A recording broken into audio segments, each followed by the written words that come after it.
Welcome back to Goodads, guys. It's me, Ben, and yes, while Steve's off fluffing up his pillows, I'm here to bring you the latest from Constellation.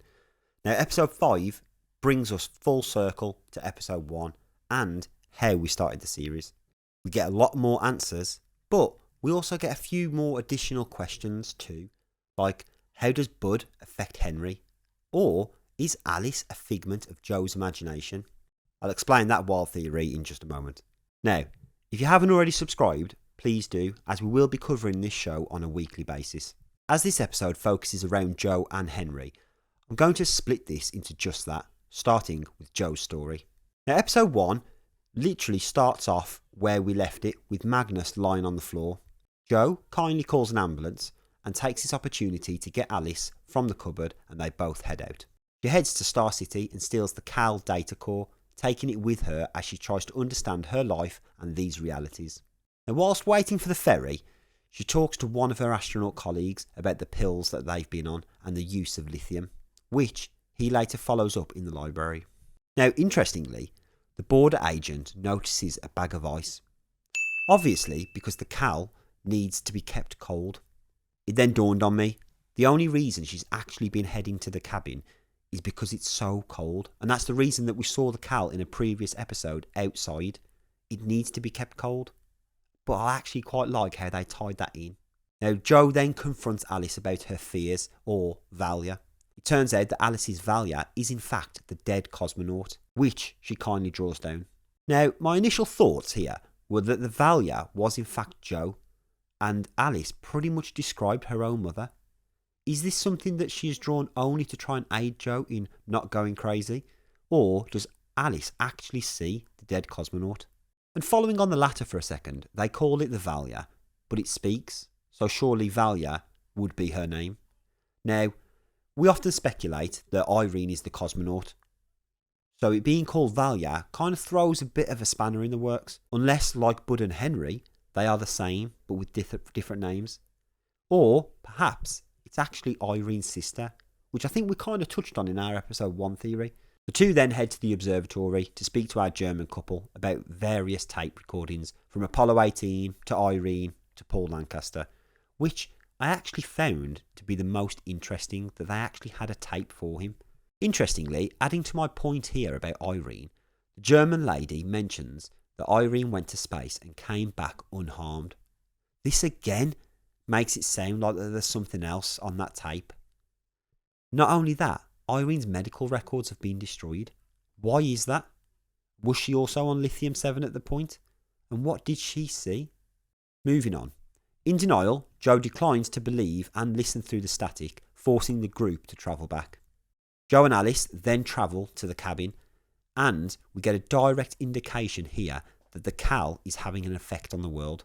As Alice starts to play the 1967 tape, initially it sounds like static to Joe, although Alice can already hear it, claiming to be the Valia. Joe then grabs it, bringing it close to the Cal, only for the tape to become crystal clear. Now, we speculated that the Cal wasn't actually causing the separation of realities, but ultimately trying to bring them back in line. It does seem that this is causing some kind of entanglement, and I'm going to speculate once again that the Cal didn't create the multiple realities. They always existed.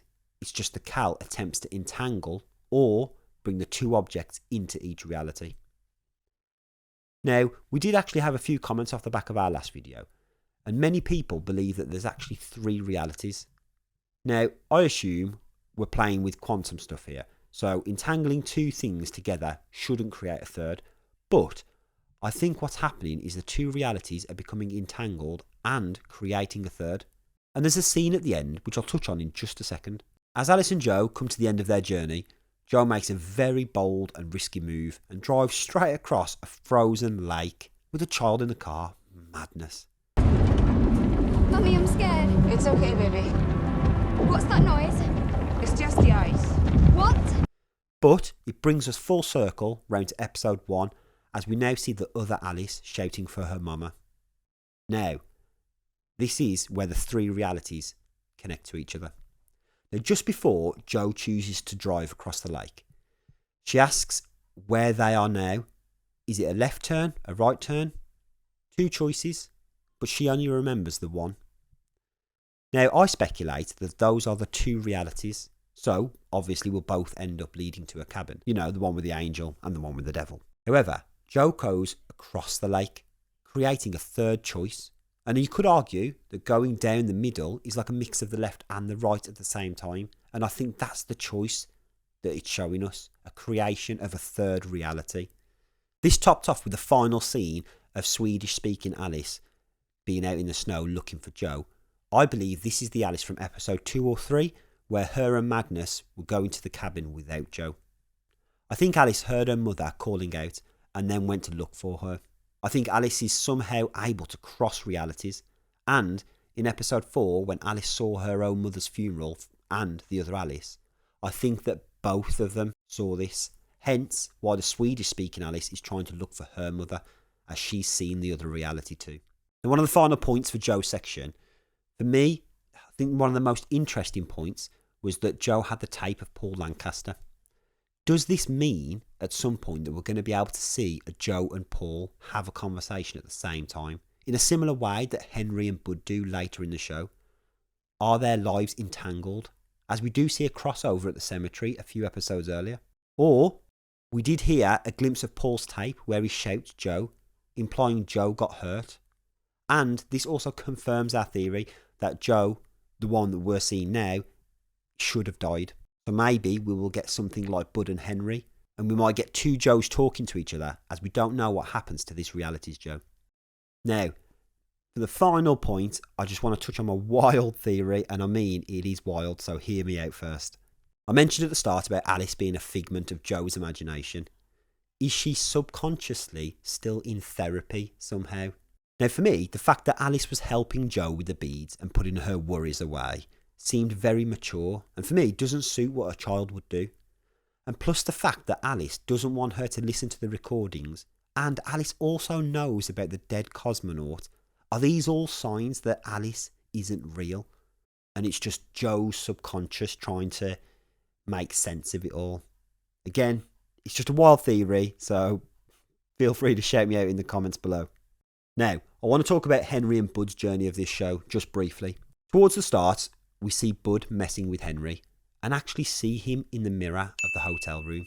People do say that mirrors are portals, and often in the paranormal world, they're used to communicate to the other side, which seems to be happening now. Henry then writes on the mirror, asking Bud to leave him alone, which actually gets through to Bud's side.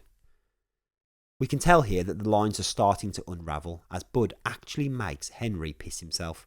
And for a split second, it seems that Bud takes over, as he's laughing.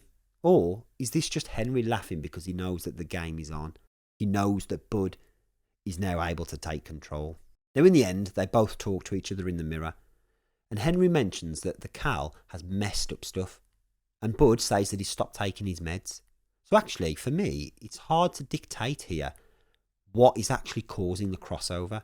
On one side, we could say that the Cal is causing the realities to become entangled or more realigned, as we previously mentioned. But on the other hand, the lack of meds could be affecting the way that one of them perceives the other, and this could be the cause of their conversations. It's also interesting to see how Bud is so easily controlling what Henry does. The fact that he does make him piss himself is just so captivating. Did Bud have to wet himself too? Or just the thought of it made Henry do it? And does this also mean that Bud is slightly a stronger-minded individual? Or is he more of a chaos slowly building in the background? Now, I do have a slightly less wild theory on Bud and Henry. Now, what if they have split personalities, and in one world, Henry is in charge, and in the other, Bud is in charge? As this might explain a little about how they are able to cross over to realities, as we've not seen anyone else being able to affect the other reality yet. This could be an interesting play too, but at the moment it's a little bit too far-fetched. Bud and Henry's whole story has me questioning, how much does the ESA know? We hear about 6 cosmonauts being in space seeing angels, and They must have been covered up by the USSR. However, if Irene was a part of that crew, then she should know. And I get the impression that Frederick knows something too. All I know is that I think the entire story hangs on the event of the 23rd of November 1967, and I think that by the last episode we'll have a scene showing us exactly what happened. Maybe the USSR had some form of CAL device on the Salyut 7 back then. And are we even going to go back that far? Or are we going to head down a slightly different approach and see maybe the other reality for an episode where Paul came back to Earth? We could see the so-called red car, or even the events of the funeral, but from the other reality's perspective. Now finally, I just want to say that this episode didn't feel as good as others to me. It was nice to see and have that episode finally connect back to the very first one, but overall, I just don't think it was quite as good. And with only 3 left, it's hard for me to picture what is actually left to reveal. What else is the show holding out on? But anyway, that's enough of me talking. So let me know in the comments, guys, your thoughts on this episode. Do you think that we do have 3 realities going on now? Is Alice real or is she subconscious? And of course, finally, how do you think Bud and Henry are able to affect each other's realities? Don't forget to hit that like, subscribe, and if you haven't already, we'll catch you next time with something new.